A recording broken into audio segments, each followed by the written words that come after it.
अबे तुम लोगों का इतना रोना गाना लगा हुआ था, साइम नहीं है, अब अगर इंजर्ड हो गया। इतने टाइम से तुम लोग हसीबुल्ला को लेके घूम रहे थे, तो क्या इमाम की जगह तुम लोग हसीबुल्ला को नहीं ला सकते थे? तुम मेरे ये पेड पॉडकास्ट प्रमोशन की पर्ची को साले को लिया है साला, अंधी किशमिश। ये करेगा। पहले ही तुम्हारी टीम में सुस्तियों की दुकान कम है, ऊपर टॉप ऑर्डर में ये एक और तुम सुस्ती की दुकान लिया है।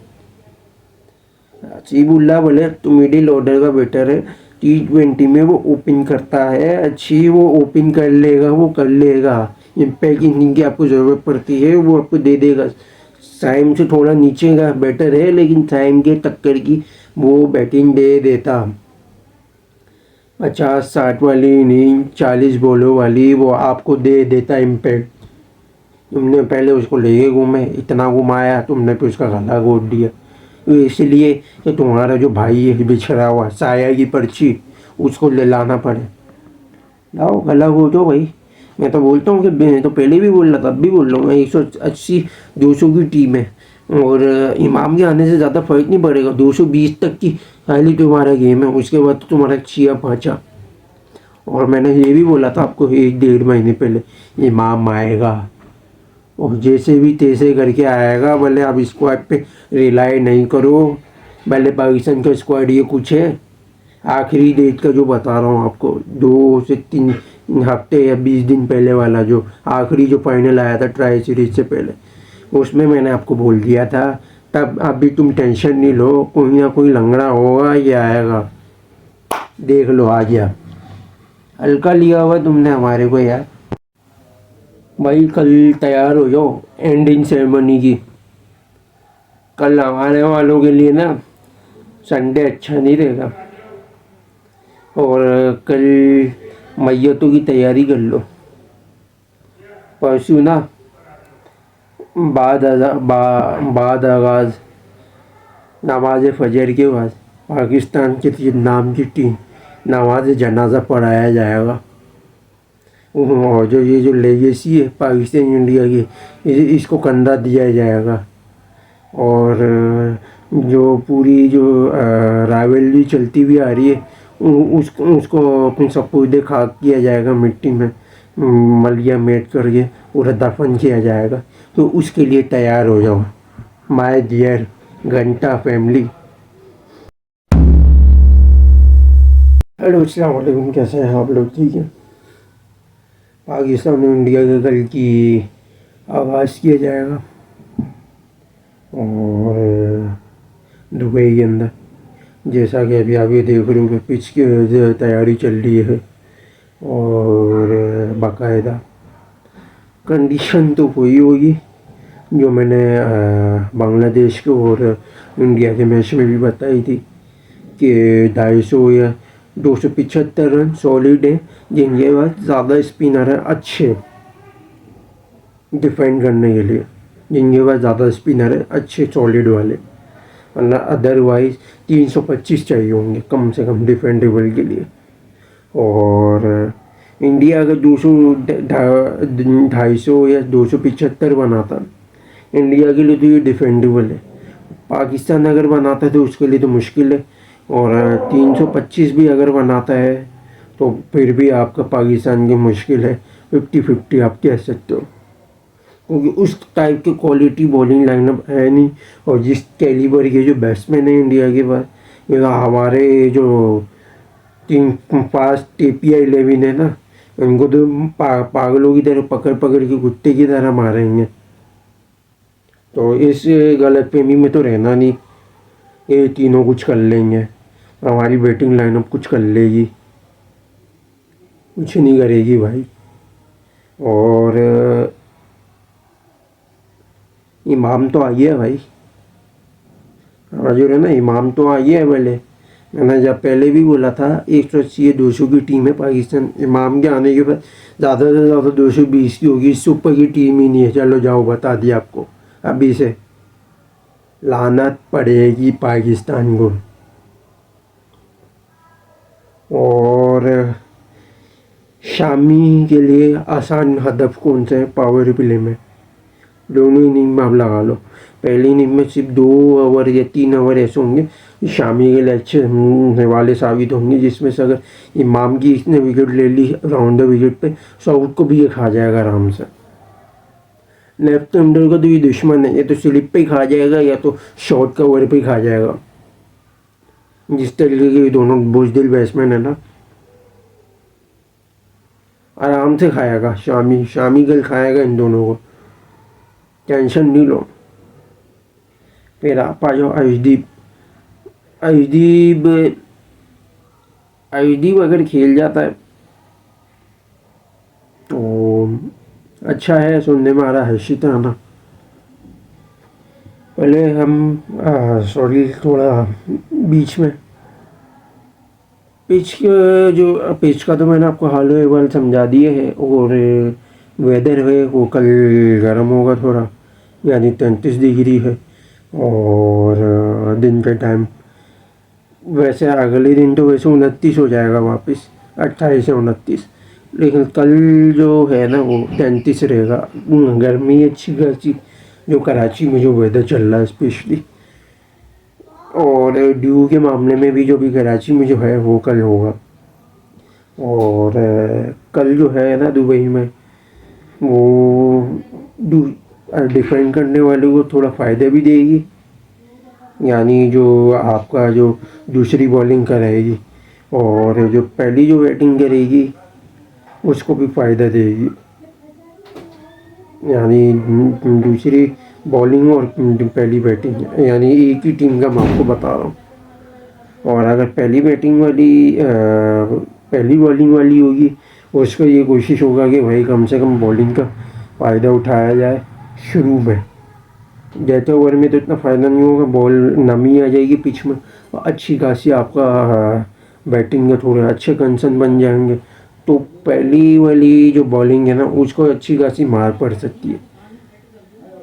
270 या 300 तक अगर गेम चले जाता है, डिफेंडेबल थोड़ा सा मुश्किल हो जाएगा, थोड़ा सा मुश्किल हो जाएगा। दोनों टीम के पर्पज़ से बता रहा हूँ। इंडिया का तो मैंने आपको बताया कि 270 275 भी कर लेगा डिफेंड। पाकिस्तान के 375 भी मुश्किल है। वो जिस तरीके की बॉल है थोड़ा सा बाउंस थोड़ी सी लेगी, क्योंकि ड्यू कम है। पहले मैच के मुकाबले में ड्यू कम है अच्छा खासा। कराची वाली जो है ना उसने होती उस पाएगी मतलब ड्यू है।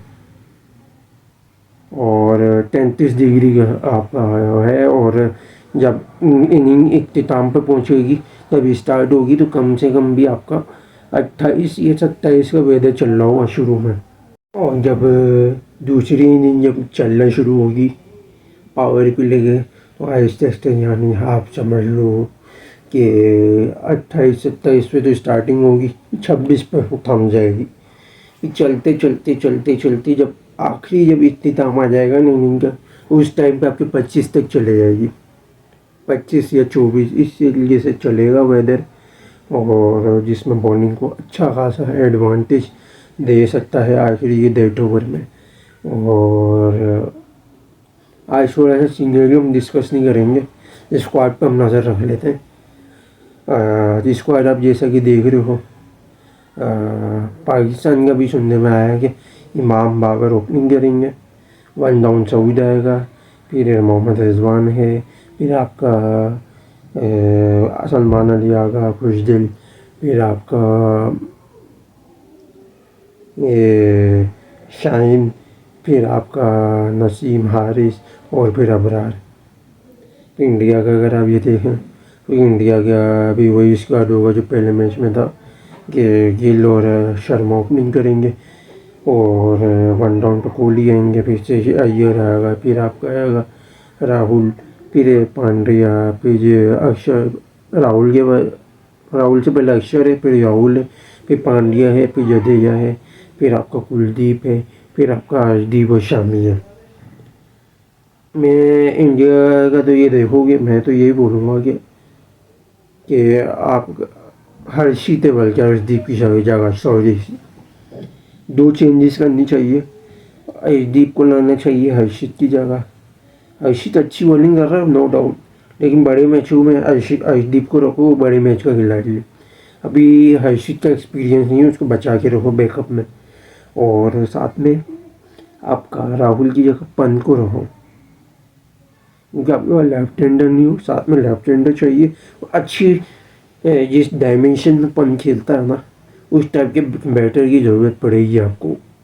कहीं ना कहीं अगर आप स्लो खेलते हो तो कहीं ना कहीं आपको ये ऊपर की टर्म्स में आपको तेज़ खेलने वाला इस टाइप का, ये आपको 30-40 बॉलों में 50-60 करने वाला ऐसा बैटर आपको चाहिए होगा, जो प्रॉपर हिट देता है। राहुल तो कुछ सुस्ती की दुकान है, वो तो सिर्फ आसरों पे चल रहा होता है लग के, वो तो मालूम कहाँ से देगा, वो तो सिर्फ रुक गया, होल्ड कर गया, 50-60 बॉलों पर 30-40 कर लिए तो वो तुम्हारे को दे देगा, वरना तो उसका काम तमाम है। इसी तरीके से अगर आप देखो पाकिस्तान का जो है ना, देखा जाए तो आगा और खुशदिल दे सकते हैं थोड़ा बहुत। और साउथ की जगह मैं यही बोलूँगा कामरान गुलाम को रखो, सही है। और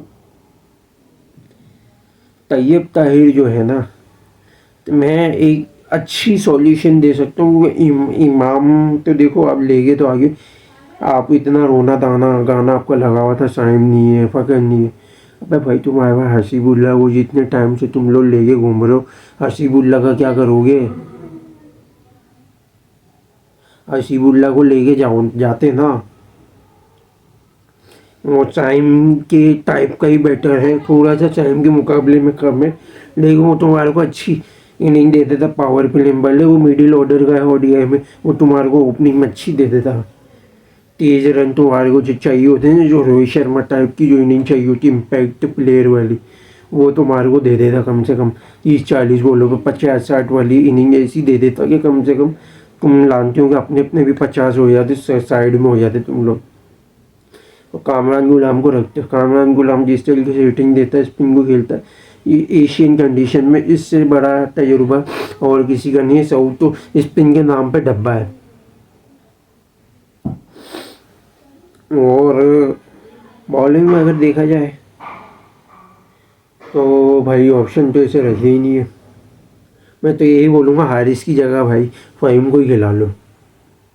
कम से कम थोड़ी बहुत स्लोवर वगैरह चला कि उस टाइप की बॉलिंग तो है हारिस के मुकाबले में, वो उसके मुकाबले में कम ही पिटेगा, लेकिन एक दो विकेट तो तुम्हारे को लेके देगा। ये तो खाली झटका है।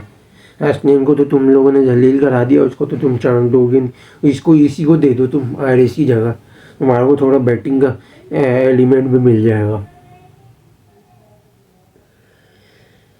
हो तो बस यही था। प्रेडिक्शन पे आ जाते हैं आज के जाने से पहले। पाकिस्तान अगर टॉस जीत के बॉलिंग लेता है,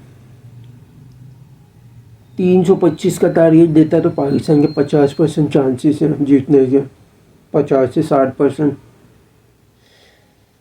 अगर 300 तक का देता है 40%। 300 से नीचे अगर देता है ना, यानी 275 से लेके 250 के दरमियान, इंडिया के 100% चांसेस हैं। और अगर बॉलिंग करता है पाकिस्तान को चाहिए, लेकिन ऐसा मुमकिन होगा नहीं, अगर कर जाता तो बेहतरीन है।